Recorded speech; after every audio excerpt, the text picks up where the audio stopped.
I know the dynamics of this industry. I know the dynamics of the various categories of people when they are coming to do the purchases. And so we take a lot of effort in conducting in-house trainings and also outdoor trainings, so that we can be one when we are dealing with a product with our clients whenever they walk into our shops, so that we can be of one mind. And I take effort in acknowledging every client is a client, irrespective of whatever small thing you're buying. You're still a client. We couldn't have used that product if you did not buy it. So we do not gauge who's buying more expensive or high-tech products against whoever is buying. Everybody who walks into our outlets is a customer, and a customer must be treated right, because these are the people who are supporting you. These are the second major stakeholders bringing in income to your business. And so we do not underrate, we do not undermine, we do not gauge our clients. Whether you're buying millions or you're buying 10 shillings, you are equally very important in our shops. Looking back, when you are actually coming up, when you are birthing this particular vision and looking at where you are today, I want to say the grace of God has been very sufficient. As I do this, my success is not being big. My success is influencing people and being a blessing to other people, being a blessing to the people who are building their homes, making their shopping experience comfortable, so that their homes can look good and they can be comfortable and satisfied with what the outcome of their dream was. And secondly, when you're talking about being concerned about people's homes, this was also your desire. I mean, yes, because that's ultimately why we are here. When a client calls us for their home opening and we go and see how happy that client is, that gives me joy that is unspeakable. And number two, God has entrusted me with very many staff. Currently we are about 53, and these people must be fed every month. These people are looking up to you, and for me that gives me a lot of joy, that we become a blessing to someone who is looking for work somewhere. And that's what drives me. About growth, of course it gives me a lot of joy to see that we are no longer in one small shop. God has allowed us an opportunity to expand and go to different towns. And I want to believe that our mission is not yet done. We're still going to continue growing, because we want, our vision is to be not only here, but East and Central Africa. So we want to continue. I think the gift that God has given entrepreneurs is not so much the money, but a lot of influence on what you're doing, so that you can fulfill your vision and your purpose in life. That's what gives me joy. Wow, amazing. And of course, Rahab, maybe there are those entrepreneurs who maybe begin an enterprise, they begin a particular business, and maybe for one reason or not, maybe the business does not pick up, and maybe they feel like they are stuck. They feel like maybe that's not what maybe they were supposed to even maybe to begin, and maybe for them they feel frustrated. Did you ever come across something like this as far as the Ultismart journey is concerned? If it's about what did failure, you do about it? If it's about failure, I have failed big time. That's a story for another day. It's a long one. But before you arrive, I mean, it's a journey. And for me, it was a very, very tough journey to reach where I am. And that's what keeps somebody humble. Even after you get all these accolades, knowing the journey that you have come through, it makes you and keeps you grounded. So if it's about failing, it's no more. We fall down and rise up again. So the thing is, how resilient are you?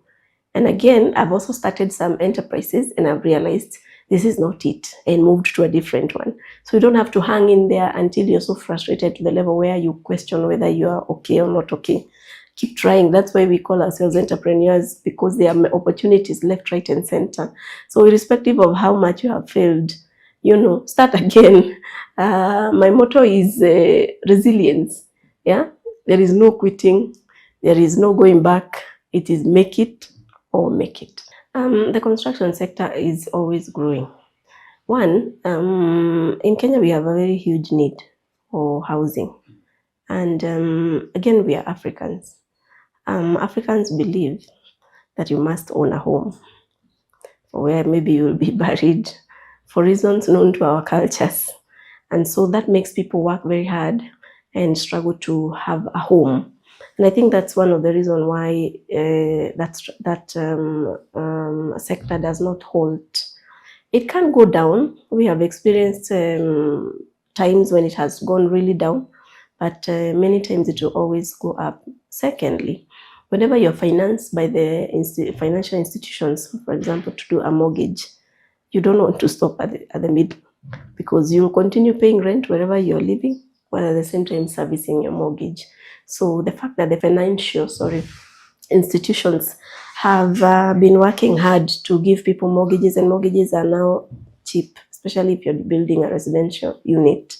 That makes people go for them so that they can ease the burden of paying rent, whose house will never be owned by you. And so that also makes it continue growing. And again, now we have seen a boom when it comes to the commercial construction sector. And these are people who have taken heavy commercial mortgages. And, you know, they have timelines to finish so that, of course, they can be able to recoup the money of their investment. And so I think that is what makes this construction industry still continue moving, irrespective of whatever is happening in the economy. Yeah. There are some instances where maybe you'll hear some also entrepreneurs, businessmen, businesswomen, also maybe lamenting maybe about unhealthy competition, maybe some people in the industry using dubious ways, maybe to still find out how maybe they can make it.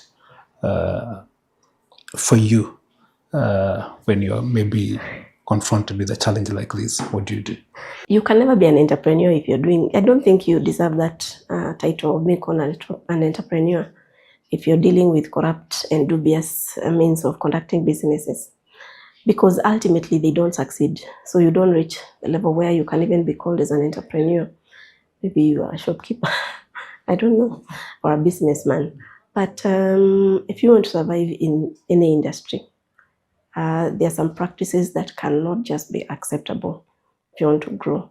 Because I always say, why would you be a thief of the person who you're buying from? Why would you take part? And for me, I want to categorically say that I'm proud to be a Christian. How faithful are you with what God has entrusted you? And this is a culture that we must stop as a country. If you go to the developed world, these practices are nowhere. And even if they are there, they are maybe hidden in government circles or whatever. And I want to state that Ultismart has not grown because of any dubious deals. We do not.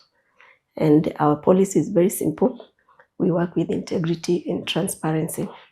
And anybody who is uncomfortable with those terms, we are able to accommodate you. Because ultimately we have God who we have to account to in everything that we do. And surprisingly, you may think by doing those things you will grow. True, you may grow very fast, but you will not go very far. And as we have a vision, and our vision is not for today or tomorrow. Yes. And finally, we want one day for God to say, well done, my good and faithful servant. The girl child who is watching, and maybe even one or two reasons, there are those who might not really even maybe think or even believe that maybe a lady would do well and would thrive in an industry, well, like the construction industry. What do you have to tell them? I would like to encourage any girl. I'm very passionate about women because we must look for our space in this very fast and dynamic world. And I would like to encourage any girl out there that we can make it. We have made it. Why not you? And I always say, what's the difference between a woman and a man anyway?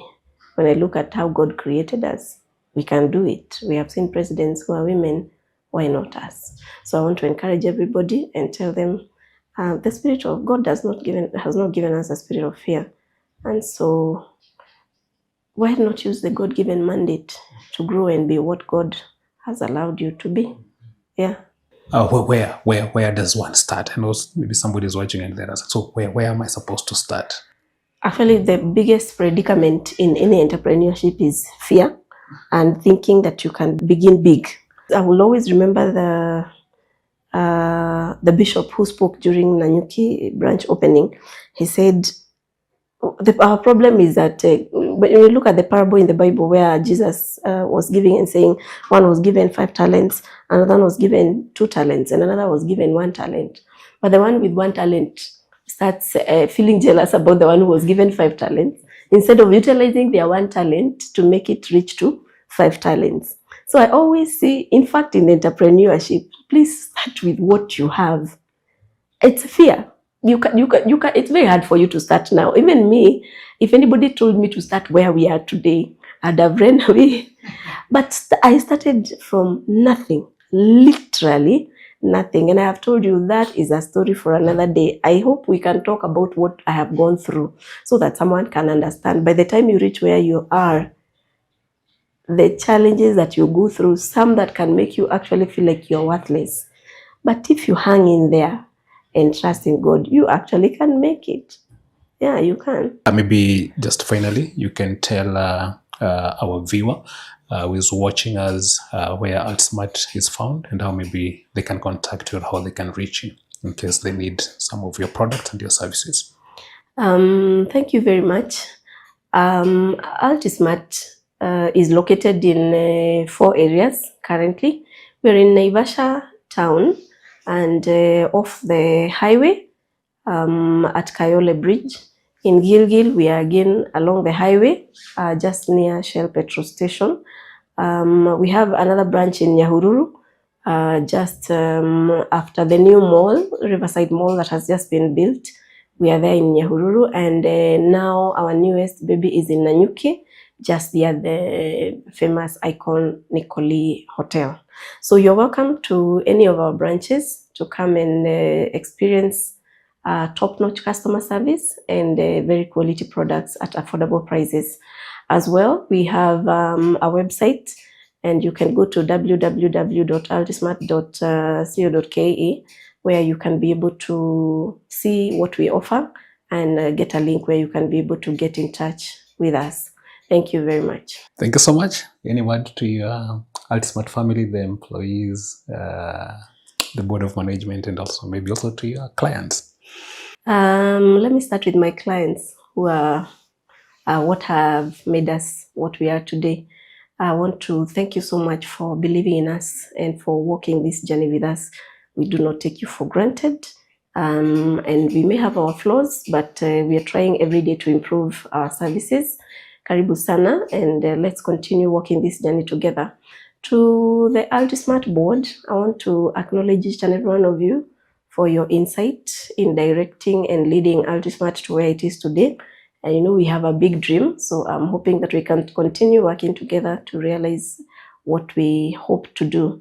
To the Ultismart fraternity, thank you so much. I can't thank you enough for the effort that you make towards serving our customers and making sure that people are happy purchasing from us. Me, as your director, very proud of you. We'll continue working together and we'll continue rewarding your effort as well. And to my family, I'd like to thank my mom and my siblings for always sending me words of encouragement and working with me in this journey. Thank you very much.